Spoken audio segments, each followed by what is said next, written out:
Bom dia, boa tarde ou boa noite, pessoal. Eu vou gravar um vídeo com os slides comentados de como seria a nossa aula presencial.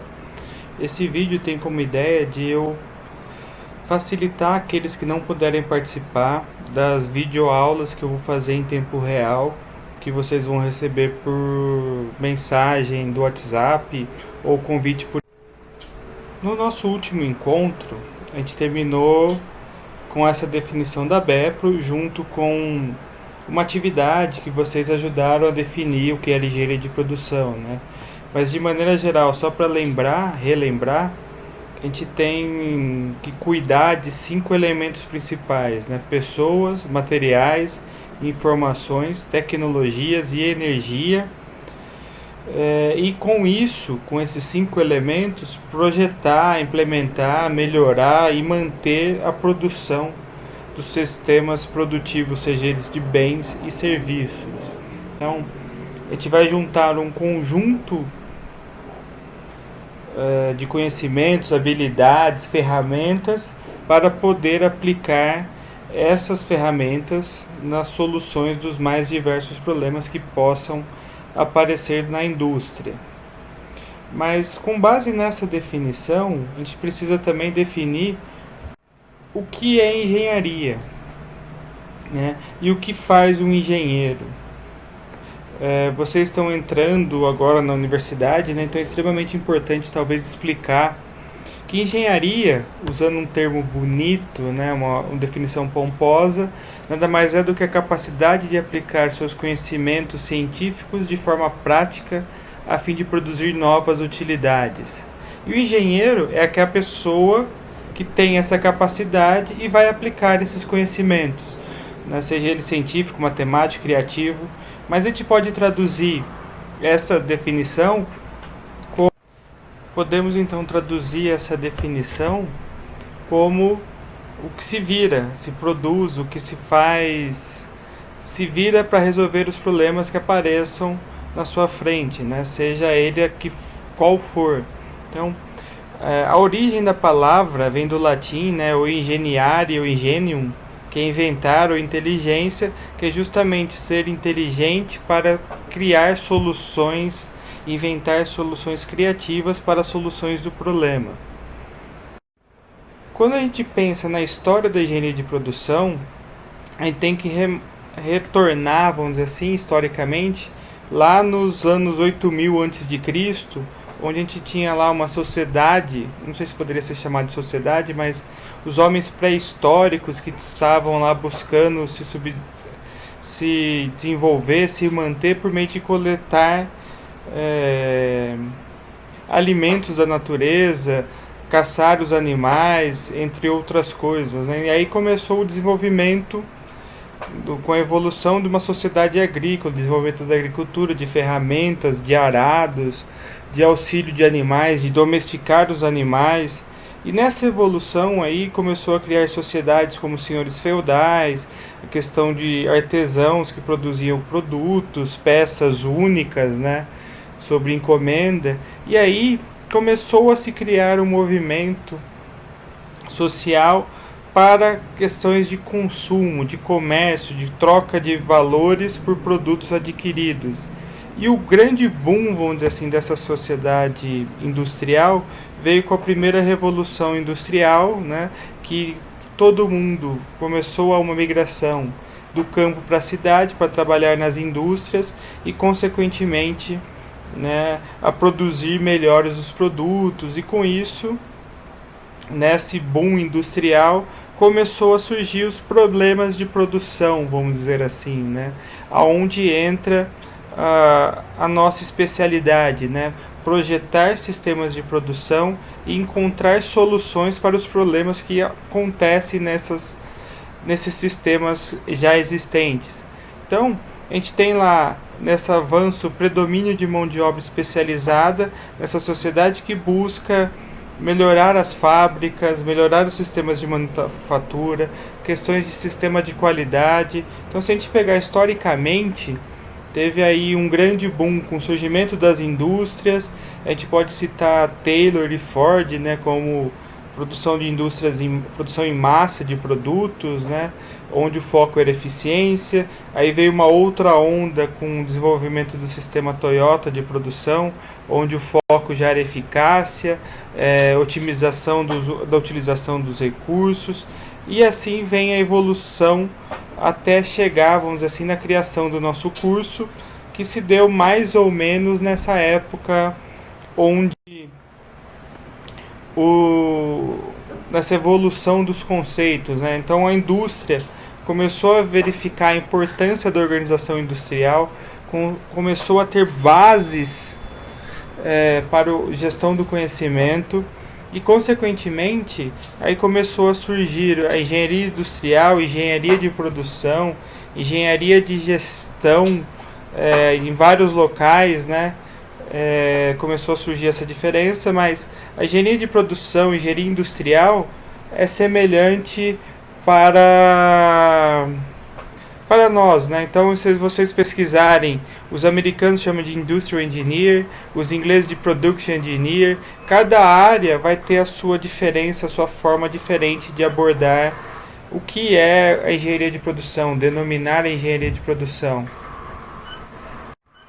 E a engenharia de produção, quando comparado com as outras engenharias, a gente pode, usando essa figura, denominar ou apresentar essas diferenças, né? A gente tem vários pontos com uma formação técnica, ou predominantemente tecnicista, teórica, e pontos de predominância gerencial, né? Então a gente tem uma interface com as engenharias e uma interface com ciências e administração de empresas, né? Então a gente tem ferramentas onde a engenharia de produção plena está ligada aos dois elos, vamos dizer assim. Tem as engenharias com habilitações, né? Então, produção civil, mecânica, química. Essas habilitações estão começando a entrar um pouco em desuso, né? Então, cada vez mais está formando engenheiros de produção pleno, porque as indústrias não estão verificando essa necessidade de diferenciação, né? De habilitações diferentes, né?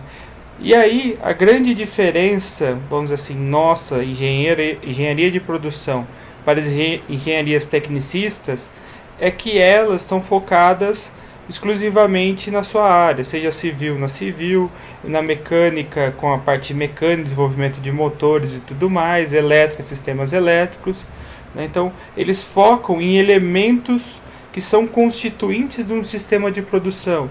E a engenharia de produção vem para auxiliar esse sistema, né? Utilizar todos os recursos conjuntamente, conseguir analisar todas as interferências que podem ocorrer no sistema de produção. E aí vem um termo bonito, né? A visão sistêmica, que é compreender o todo do processo produtivo e não pontualmente. Um exemplo que a gente pode ter de um sistema de um engenheiro de produção, por exemplo, é onde instalar uma nova fábrica.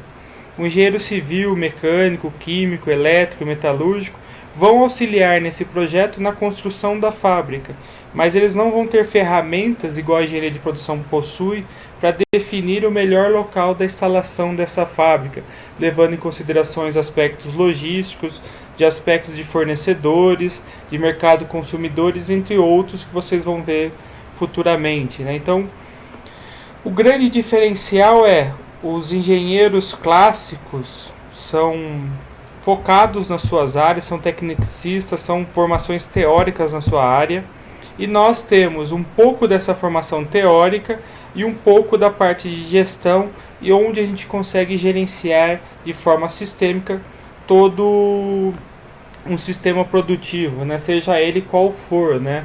Seja produção de bens e serviços, produções dos mais diversos produtos. E aí, dentro dessas definições, vocês tiveram uma atividade a ser feita, né? Que vocês pesquisaram as 10 áreas, né? Quando a gente fala das áreas da engenharia de produção, a gente pode usar essa figura para ilustrar essa ligação entre gestão, sistemas técnicos, né? Então, a gente pode ter o lado aqui, a parte rosa da figura, a parte mais voltada para a administração de empresas, a parte azul mais voltados para as engenharias, para as partes técnicas, seja ela farmácia, agronomia, arquitetura, entre outros que têm essa formação mais técnica. E nós aí permeando por essas duas áreas e tendo itens focados ao nosso desenvolvimento, né? Então, a gente vai ter disciplinas futuramente de organização do trabalho, questão de qualidade, de estratégia empresarial e organizacional. Tem também disciplinas de controle de custos, de manutenção, que é justamente para auxiliar nessa visão sistêmica do processo de sistemas de produção. Tem lá os processos de fabricação para entender e facilitar esse entendimento. Tudo isso é norteado, organizado, vamos dizer assim, de uma ótica, né, dessa visão sistêmica, sendo que a ABEPRO, que é a nossa associação, ela que representa a nossa formação, né, seja docente, discente, profissionais da área, junto às instituições, né, então ela que faz esse intercâmbio das informações com o MEC, o INEP, CAPES, CNPq, entre outros órgãos, seja para desenvolvimento de pesquisa, seja para formação de novas áreas, novas tecnologias, tudo aquilo que vem de forma a facilitar o funcionamento e a produção desse sistema. Então, todas essas áreas, vamos dizer assim, a ABEPRO tem essa função de articular e organizar esses fóruns de discussão, né? Tem lá o ENEGEP, que é o maior encontro, onde tem participações de várias empresas, várias áreas, vários setores, e ela organiza, vamos dizer assim, o nosso curso, ou estrutura o nosso curso dentro de 10 áreas principais, 10 grandes áreas da engenharia de produção, né? Que vocês tiveram essa atividade, que vocês pesquisaram, viram um pouco sobre essas áreas e identificaram, né? Então a gente vai desde o processo interno de operações, de processos de produção, sei lá, o planejamento da produção, engenharia de métodos, entre outras, ligado à logística, né, para entregar esses fornecimento de matéria-prima, fornecer os produtos prontos, pesquisa operacional que calcula, otimiza os processos, roteiriza melhor a operação, a distribuição, então tem muitas ferramentas para tomada de decisão. Engenharia da qualidade, responsável por esse controle da qualidade, indicadores de qualidade, partes de controle estatístico do processo. Engenharia do produto, desenvolvimento de novos produtos, novas áreas de atuação, né? Gestão de projetos, entre outros. Engenharia organizacional, que aí vem definir postos de trabalho, estudar o relacionamento homem-máquina, desenvolver, pensar em ergonomia, entre outros, junto com a engenharia do trabalho, né, que é a oitava. Então aqui é pensar na organização e aqui é pensar na oitava como se dá o trabalho dentro dessa organização. A engenharia econômica, a parte de viabilidade econômica, quando investir, quanto investir, por que investir, entre outros itens. A questão da sustentabilidade, que é uma parte, vamos dizer assim, um termo relativamente novo dentro da indústria, né? Pensar os impactos ambientais, pensar o que pode ocorrer com os produtos, né? Pegando um pouco da logística, a logística reversa, depois que eu consumi o produto, o que fazer com ele, sei lá, ir jogando no rio, jogando em qualquer lugar, né? De forma, estou sendo irônico, né, nessa afirmação, mas dar um destino correto para os produtos depois do seu consumo. E um último, educação e engenharia de produção, está relacionado um pouco da área que eu venho atuando ultimamente, como conseguir passar diversos conceitos ou formas de aprendizado para a engenharia de produção, né? Então, conceitos extremamente importantes e como transformar isso de forma mais didática, de forma mais ativa no aprendizado de vocês. Cada uma dessas 10 áreas a gente vai abordar em aulas separadamente futuramente, onde vão ter atividades, vão ter discussões sobre cada uma dessas áreas. Se a gente pensar nos cursos, na evolução dos cursos no Brasil, né, a gente tinha lá em 93 somente 17 cursos credenciados engenharia de produção no Brasil, segundo a BEPRO, né? E esse número, em 15 anos, um pouco mais de 15 anos, passou de 17 para mais de 350 cursos, lá em 2009. E esse número hoje já deve estar em torno de 800 cursos. Tudo isso, né, esse avanço é a percepção do mercado da importância da engenharia de produção para o funcionamento. Teve também expansão relacionadas ao ProUni, ao ReUni, a expansões de faculdades particulares, né?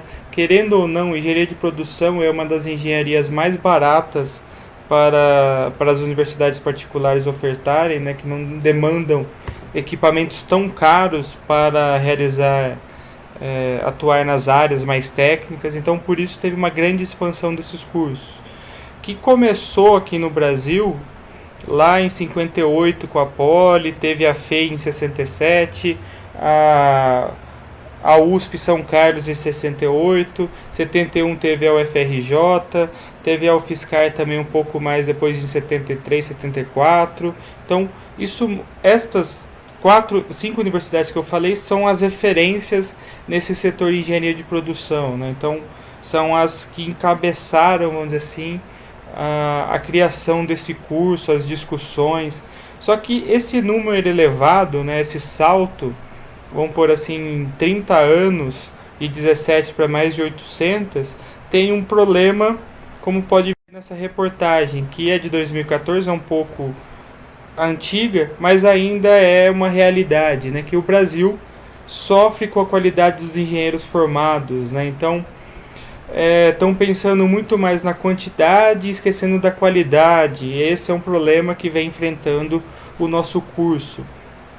Isso muito em função do volume do curso que está sendo, dos cursos que estão sendo abertos, questões de políticas econômicas, políticas do MEC, dos cursos que estão sendo abertos, né? Então, isso vem um pouco a denigrir a nossa formação, denigrir a formação dos engenheiros, que é um problema da sociedade atual, né? A gente tem muitos engenheiros, como a gente já brincou em outras aulas, que depois de formados vão virar Uber. Isso tem muito a ver com a questão da quantidade de empregos disponíveis e também com a qualidade de sua formação. E aí a gente começa a discutir um pouco a questão das competências de um engenheiro de produção. Essas competências, eu listei aqui 10 que eu vou comentar rapidamente com vocês, que são extremamente importantes. Eu não preciso ter as 10 competências, dominar as 10 competências, mas eu preciso ter noção delas para poder atuar de forma mais eficiente e eficaz nas empresas, no setor que eu for trabalhar, sendo qual emprego eu tiver, qual função eu tiver. A primeira competência está justamente relacionado a dimensionar os recursos necessários, né, para se produzir, né? Então, é integrar esses recursos físicos, humanos e financeiros para produzir com eficiência e menor custo. Ou seja, ter o processo onde eu não tenha tantos gastos, seja eficiente, tenha os melhores recursos envolvidos e consigo produzir com possibilidades de melhoria contínua, né? Então, é dimensionar esses gastos ao se projetar, por exemplo, uma fábrica, um sistema de produção, uma linha de produção. Uma segunda competência é ter um conhecimento, uma bagagem de ferramental matemático e estatístico para poder modelar esses sistemas de produção e auxiliar na tomada de decisão, né? Então, vocês vão ver ao longo do curso que a gente trabalha com um conjunto de dados, né, de medidores, de indicadores, que é justamente para poder analisar e tomar as melhores decisões, né? Então, isso precisa de um aporte matemático, um aporte estatístico forte para facilitar e tomar as melhores decisões, né? Vão ser decisões aí que vão envolver muitas variáveis, muitos indicadores vão ser analisados, e aí esse ferramental que vocês vão ter ao longo do curso vão auxiliar nessas tomadas de decisões. Um terceiro é conseguir projetar, implementar e aperfeiçoar os sistemas e produtos e processos, né? Então, levando em consideração, né, esses limites, as características envolvidas, né, do ambiente no qual a empresa está inserida, vocês vão ter lá ferramentas para conseguir projetar, implementar e melhorar esses processos, vão conseguir entender, identificar layouts, melhorar esses layouts, o que melhorar dos layouts, né, aonde poder conseguir aumentar a produção, melhorar os indicadores, e entre outras coisas. Além disso, também ser capaz de prever e analisar demandas, selecionar as tecnologias e o know-how e projetando produtos ou melhorando suas características e funcionalidade. Aqui é ter uma visão do mercado, conseguir enxergar o que o mercado deseja, se entender as necessidades, né, as demandas, o volume que o mercado vai consumir de tal produto, de tal material, de tal tecnologia, e também se é possível ou não produzir, né, com a tecnologia existente na empresa. Então, é ouvir o mercado, né? A gente vai ver em aulas futuras. O final de uma cadeia de suprimentos é sempre o cliente. Então, é o cliente que a gente tem que ouvir para prever essas demandas dele, né, para conseguir projetar um produto, ter uma noção de como será a fábrica. Também tem que ser capaz de incorporar esses conceitos e técnicas de qualidade. Então, seja no aspecto tecnológico, no aspecto organizacional, o aprimoramento de produtos e processos, né? Criar as normas, os procedimentos de controle e auditoria. Então, aqui está relacionado a criar as métricas, identificar o que é qualidade, né? Calcular se a qualidade está dentro do padrão. Criar essas normas e procedimentos está relacionado à implementação de ISOs, né? ISO 9000, ISO 14000, ISO das mais diversas, que nada mais é do que implementar padrões e processos dentro da empresa, né? Então, vocês vão também ter um pouco de visão sobre isso lá dentro da área de engenharia da qualidade, entre outras. É também necessário ser capaz de prever a evolução dos cenários produtivos, né? Verificar nessa interação, organização e os impactos sobre a competitividade, saber enxergar o mercado não só sobre a ótica do consumidor, mas a ótica do seu concorrente, do seu produtor concorrente, aquele que vai competir com você para obter o maior número de clientes, né? Então, também passa um pouco por isso. Ter ferramentas, né, vão ser vocês ser capazes de acompanhar os avanços tecnológicos, por que não, né? Organizar e como colocar isso em função das suas demandas, seja da empresa, seja da sociedade. Então, verificar necessidades que possam se transformar em recursos valiosos para a empresa, né? Então, modificar a forma de produzir, modificar a forma de vender, modificar vários elementos que vai beneficiar, vamos dizer assim, não só a empresa, mas a sociedade como um todo, né? Então, é um dos elementos. Além disso, compreender essa inter-relação entre os sistemas, né? Então, o sistema de produção não é uma célula única, não é uma caixa única que trabalha sozinha. Ela tem todo um meio ambiente ao seu entorno, seja ele interno à empresa, externo à empresa, que aí vai competir pela utilização dos recursos, né, que são cada vez mais escassos, dos resíduos e dos rejeitos. Então, é voltado à sustentabilidade, mas voltado também quais recursos utilizar. Se eu vou implementar ferramentas de reciclagem, vou reduzir o consumo, entre diversas outras práticas que podemos aí abordar nos processos produtivos, na questão da sustentabilidade, o reuso de materiais, que dá para perceber, por exemplo, em algumas mudanças de embalagens, né? O formato das embalagens estão cada vez mais reduzindo o material utilizado, que é justamente para reduzir esse impacto do lixo gerado.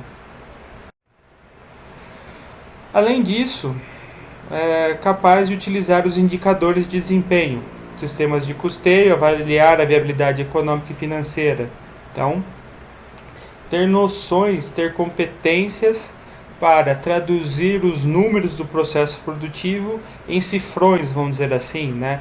Quanto custou, quanto custa, quanto custará e se isso é viável ou não economicamente eu manter esse projeto, manter esse produto.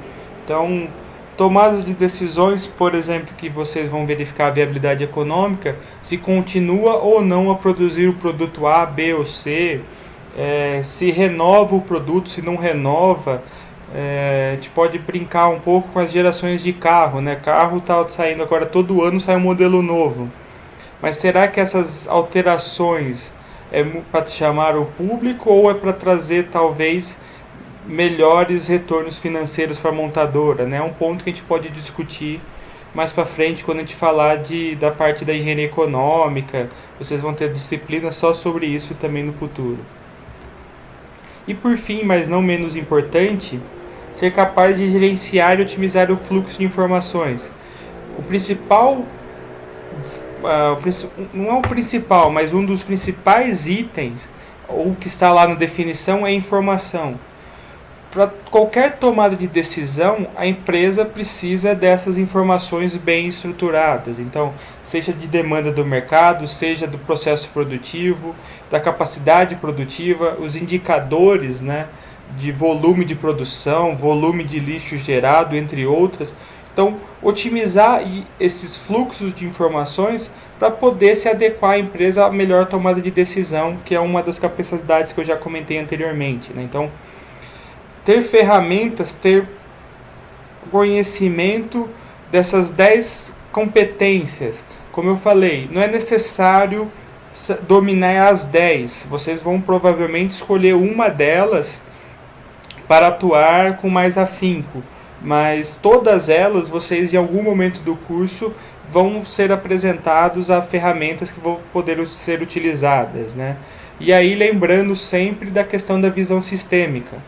Não adianta eu somente pensar em custo, pensar no processo, eu tenho que ver o impacto geral de uma pequena alteração de um produto, de uma pequena alteração no processo, entre outras coisas. Para acalmar o ânimo de vocês, vamos dizer assim, que eu sei que muitas pessoas já perguntaram para mim sobre o mercado de trabalho, sobre o fim da engenharia de produção. O mercado de trabalho para nós, engenheiros de produção, ainda é bem amplo, né? A gente tem ainda muitas empresas com problemas e quando a gente fala da indústria 4.0, de automação dos processos, todos esses processos precisam de ser projetados o sistema no qual eles vão atuar. E aí entra a atuação de vocês, né? Seja ele numa indústria, seja ela qual for a indústria, qual tipo de indústria for, automobilística, química, metalúrgica, nuclear, de móveis da linha branca, né, que são eletrodomésticos, entre outros, né? Então tem um hall de indústrias que vocês podem atuar e até essa atuação no mercado de trabalho de vocês que limitaram, vamos dizer assim, as formações mais específicas, né? A engenharia de produção química, que é a minha formação de origem, teoricamente era para eu trabalhar em indústria química, mas o mercado, a própria ABEPRO, percebeu que tinha muitos engenheiros de produção química atuando em banco, atuando na indústria automobilística, porque o importante era o conhecimento, as competências que eu acabei de comentar, e não o foco em uma única indústria, em um único tipo de indústria, né? Por isso a produção plena. Tem também muita gente indo para serviços, sendo banco, supermercados, construção civil, lojas, consultorias. Então, é grande o pessoal que está indo para a indústria, na parte da indústria não, desculpa, para a parte de serviços, né? Então também tem um nicho bem grande e está cada vez maior, né? Como eu falei, tem muito banco contratando engenheiro de produção por causa dessas ferramentas matemáticas, do know-how de matemática, do pensamento lógico da engenharia que os bancos necessitam para as tomadas de decisões, seja para fornecimento de empréstimo, entre outros serviços que eles possam oferecer, né, ao seu cliente. A agroindústria, que aqui tem um pouco do foco do nosso estado, também tem muita atuação, né, nas melhorias do processo, né, processos relacionados ao agronegócio, seja ele para boi, para legumes, verduras, pesca, qual for o produto da agroindústria, que o Brasil, nosso estado, é o maior produtor de grãos, um dos maiores de carne do mundo, mas também tem muita agroindústria, né? Tem muita indústria de origem da agronômica, né? Da agroindustrial, né? Então precisa dos bois, dos porcos, dos franguinhos e tudo mais, para produzir os produtos que a gente comercializa como alimentos, né? Então também. E por fim, essa última coluna, a gente pode surgir novas atuações, né? Cada um pode estar aberto a novas atuações, né? Eu posso atuar na indústria, posso atuar no serviço, posso atuar na agroindústria ou em serviços diversos que não são listados aí, né? Então, o limite nosso, vamos dizer assim, é a nós mesmos, né? Cabe a nós aplicar aonde a gente desejar as ferramentas, seja numa empresa pública, seja numa empresa privada, seja numa empresa própria, né? Então, compete a nós aonde atuar, né? Ferramentas para isso vocês vão ter. E para finalizar a aula, deixar aqui alguns desafios, né? A gente vai discutir muito isso ao longo das aulas e do curso, mas o engenheiro de produção tem vários desafios, né, que dependem do ambiente, do sistema produtivo, das pessoas, política, cultura organizacional, entre outros, né? Pegar um exemplo do que a gente está vivendo agora. Muitos engenheiros de produção devem estar de cabelo em pé ou com muitos problemas, justamente pela pandemia que a gente está passando, né? Seja a forma como combater ela sem afetar tanto o seu processo produtivo, né? Então, a gente tem muitos desafios que podem surgir no dia a dia, seja eles qual origem for, mas o importante é que temos um infinito de oportunidades de atuação e melhoria dos processos. Tirando um pouco esse exemplo que eu dei da pandemia, tem muita indústria com processo produtivo, com seu sistema produtivo ainda falho, ainda ineficiente, ainda muito custoso para a indústria, e nesse mercado cada vez mais competitivo geram necessidades de otimização dos processos, de melhoria desses processos. Então, a atuação para vocês pode ficar tranquilo que tem os mais diversos locais, né? Sem emprego, muito provavelmente vocês não ficam, mas isso dependendo, lógico, somente de vocês, né? Vocês que fazem o emprego de vocês ser aquele o melhor possível.